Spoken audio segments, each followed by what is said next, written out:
Hello everyone, Nathaniel here from SuperGameCrashers and welcome to Kerbal Space Program. Ooh boy, I've been looking forward to doing this for a while. So since Slime Rancher has now officially finished because there are no new updates, I thought we'd start something new in between Subnautica. So this game is all about building rockets and using those rockets to reach other planets. So yeah, it's pretty exciting.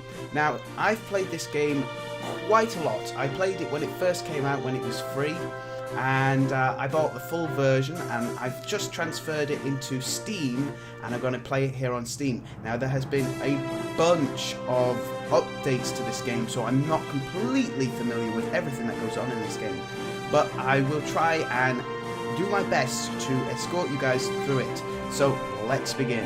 Start game. Whoop. So, start new. We want to go career mode, and we want to start. So we want to change this. We'll change it to the SGC command. There we go. Perfect. Let's change our flag. Ooh, lots to choose from. I don't know. So many to choose from. Let's go for the capsule. Absolutely. Since we definitely want to land on planets, but hopefully return as well. Okay guys, so there are three modes: sandbox mode, science mode, and career mode. Sandbox is everything is unlocked for you from the get-go, so you can just get in and play to your heart's content. We're not going to do that. Science mode is where you're basically going around and collecting research for your new technologies. Basically, you don't have any funds, you can just go in and do whatever you want. This was the original mode, and now we've got career mode, and that's the one that we're going to be doing, and that's where we're going into space or bust. So let's go.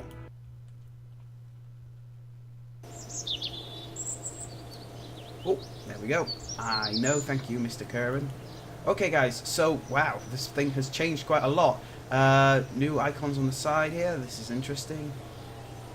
Oh, and it lights up the thing. That's quite useful. Okay guys, so we've got lots of different things here. We've got the space plane hangar. This is where we'll build our planes, which can go quite far. To be honest, I have this really interesting idea of building a space plane, attaching it to a rocket, taking it up into space, and then having another vehicle take that space plane to another planet, and then using the space plane to explore distant planets. But that is really, really far away yet. I honestly can't remember how to play this game that well. This is where we pick our astronauts. Again, I'm not quite familiar on that one because it wasn't in when I first played this game. R&D, very useful. Tracking station, this is where we'll be tracking the entirety of the solar system. Something I'm very excited about. That's weird. Oh no, sorry guys, I was just checking the microphone was on. That's the launch pad, that's where we'll be launching our vehicles.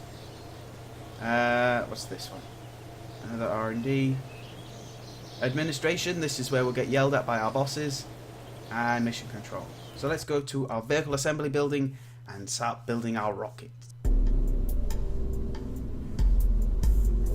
As the great Gaming Lemon said, that guy is so creepy. He is, look at his face. It's just sort of like, yeah. Anyway, so, yeah, I know, I remember how to play this game. So we need ourselves a little pod, and we're going to move this up. I am moving up and down using the scroll wheel, guys. And I picked up using the left mouse button. So I'll pop that down. Now the one thing I want to put on more than anything, when I find it, is one of these, a parachute. Because we want our Kerbals to come down safely more than anything. And we want to put one of these on because we definitely want some research. So basically guys, this little mystery goo is found in a dump site. No, what it does is while your rocket is moving around, you can activate it and the goo inside will move and rotate, and this is what gets you your scientific data. Later on, when we unlock more stuff, we'll unlock more advanced mystery goo and other scientific instruments which will help us gather more information. And this is very useful because we want to unlock more parts for our ship, which is going to be good, or our rocket in this case. We haven't got that much. We've got a basic booster. And that's it. That is it. So guys, if I were to push launch now, all of this would activate all at once. So our parachute would fire and our rocket would fire. So our parachute would immediately get dinged off and we would plummet to our death. So to get around this, we add another stage. So this means that now, in sequence, when I push the launch button, the booster will fire, but the parachute will not open. This means that, well, basically when the booster runs out, we will float safely back down to the Earth. And now we should come up with this, and we'll call it, I don't know, baby steps. Yeah, baby steps. That should do it.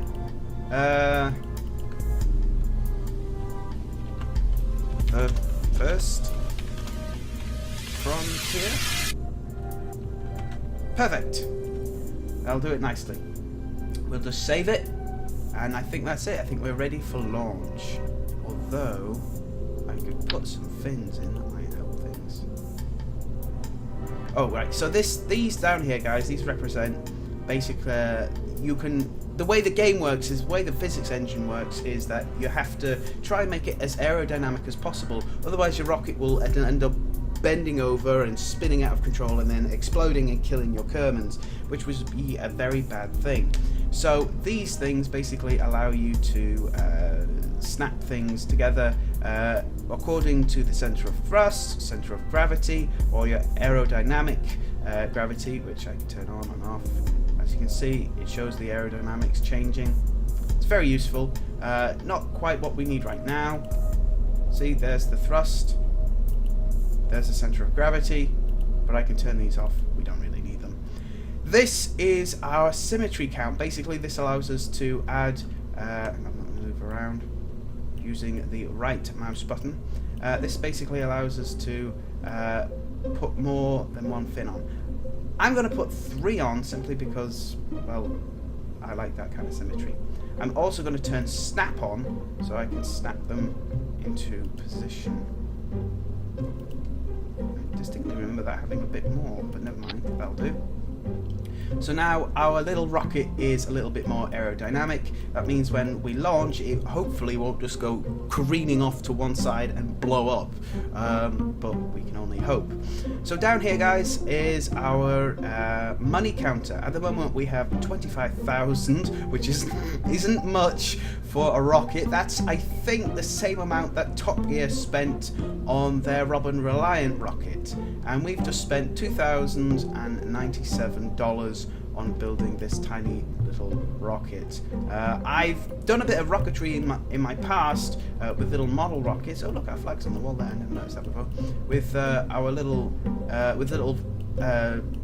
launching ones that you stick in the ground and you push the ignition button and go, and it goes.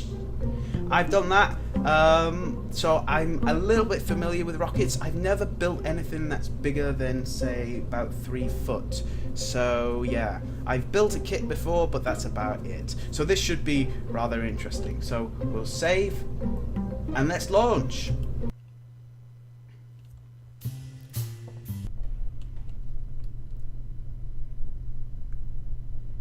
Wait for it to load. Looks like there has been a spectacular crash. Okay guys, so let me walk you through everything that is on your screen right now. In the top left hand corner we have our time. Basically, as soon as we hit the launch, this timer will begin to count up, and that will show us our time. Now, because space travel can be quite long and very boring, we have a button that allows us to warp time, so I can skip ahead quite a lot if I really want to. So if I was traveling from this planet to the distant planets, I could actually skip ahead a lot of the time instead of waiting in real time, which is very, very useful.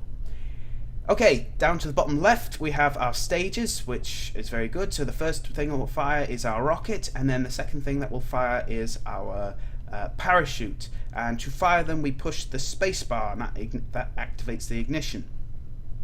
Down here we have all of our roll, our yaw, and our pitch. This is basically going up, down, and left and right, but there are aeronautical terms, so yeah. We've got docking mode. This basically is if we had 2 spaceships in space, I could see where the little docking port would be. A good example of this would be if you've watched Apollo 13, right at the beginning when they separate the ship, they have to pull the lem out of the rocket, and what they do is they take the oh god, the Odyssey, I think it is, or is it the Odyssey?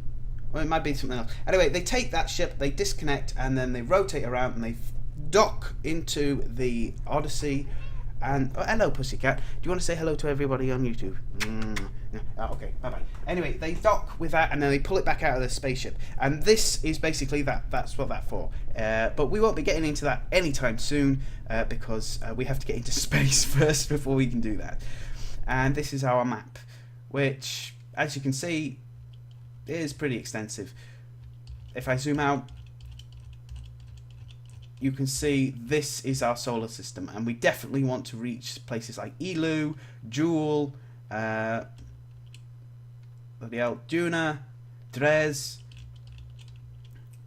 Eve, but that will be for another time. There's a lot of calculations that we have to put in before we can do that, and the Moon, which is definitely somewhere I want to reach.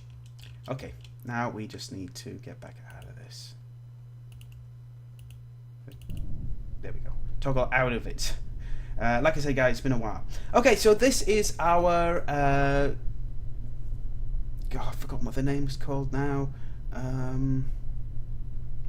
Gyroscope, effectively. This little ball represents which way we're orientating. The little yellow thing here is where we want to be, and no, the little yellow thing is where we are, and when we start planning our route to get to the stars, there will be a little green thing which we want to line it up with. This is how fast we're going.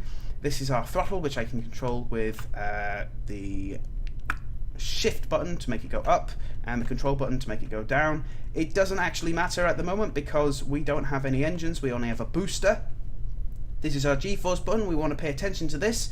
If it goes above the little line here where the red part is, Jebediah will die because the G-force will kill him. And of course over here we have our pilot Jebediah. We want to keep him alive for as long as we can because astronauts are expensive. We can make him go EVA, which is extravehicular activity, which basically makes him step out of the pod, but we don't want to do that because there's no ladders, so if he gets out he won't be able to get back in again. And we can see him in his eternal view, which is quite nice. So I can zoom in, I can look around and all that stuff. I could actually launch from this position, but I can't really see anything, and neither can you guys. So let me just get out of this eventually.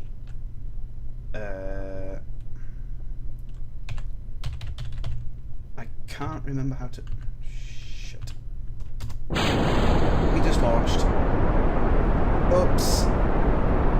Well, we're going to space, guys. Just thought you want to know. I can't really see anything.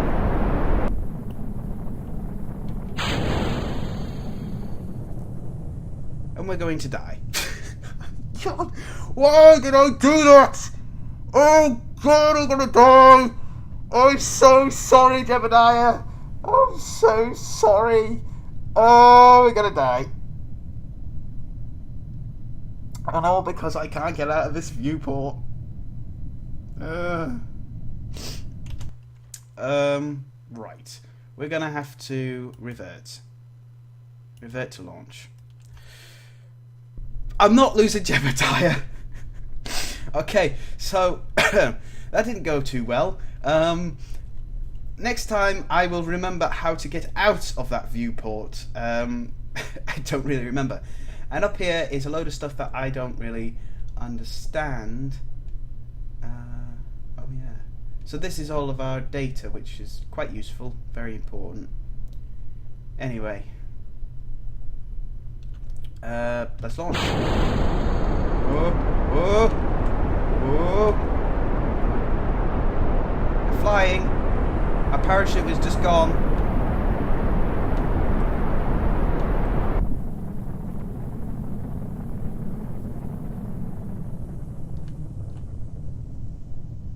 Jebediah seems to be exceedingly happy about his incoming death. Observe the goo. Transmit. Oh, no, cancel. We'll just keep the data. And hope that the parachute opens. We're now spinning out of control. Come on. Jebediah seems to be very happy about it, though. I can tell this is going to be a fun series. I'm trying to keep control so that I get the parachute to face up. There we go, there we go. Oh. Please don't fail. I just hope the parachute holds.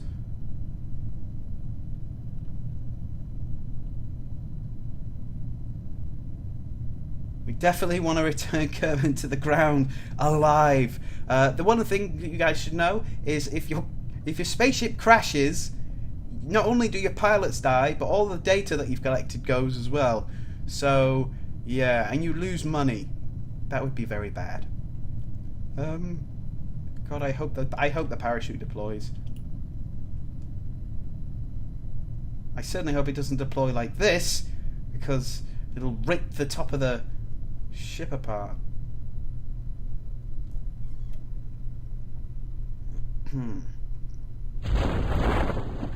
Oh. Oh. Oh. Oh. Oh. Oh. Well, Jebediah, consider yourself very lucky. Oh God, we really do need an electric engine to get going on this thing, because I think because we took off with so much thrust that the parachute just immediately became damaged. So we need to take off with enough to get off the ground, but not enough to break everything on launch. And we're just going to skip ahead a little bit just so I can get past all this boring bit. And touchdown. That's it. We've done it. Now we can recover the vessel.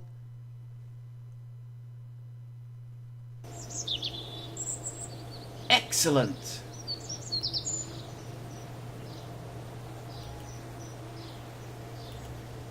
Let's go into our research and development. Now, the way this thing works is we have to pick a tier, depending on how we want to go about this. One of the tiers is safety, and the other tier is throwing safety out the window in exchange for rockets. And if I can just scroll this over, you can see the tiers get pretty advanced. So you can build probes, you can build experimental electrics, stuff like that. But it all starts with picking here. Now, I don't know what to go with, guys, so here's what I'm going to do. I'm going to leave it up to you. Now, we don't get any comments on this channel yet, but I have a friend who's the other part of this channel, and I'm sure he'll pick. Basic rocketry means we'll move on to things like aerodynamics for stability, bigger rockets, more rocket fuel, launch. These things are the things that connect the spaceship to the ground so it doesn't topple over, and all that stuff. And yeah, that's pretty good.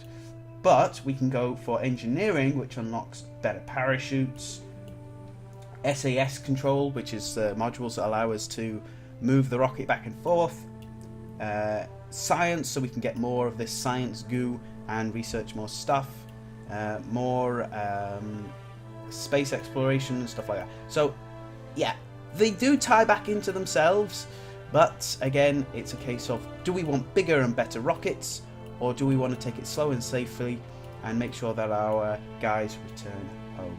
That's the important thing. And I think with that, guys, I'm going to call it here. So thank you very much for watching, and I'll see you in the next video. This is Nathaniel signing off. Goodbye.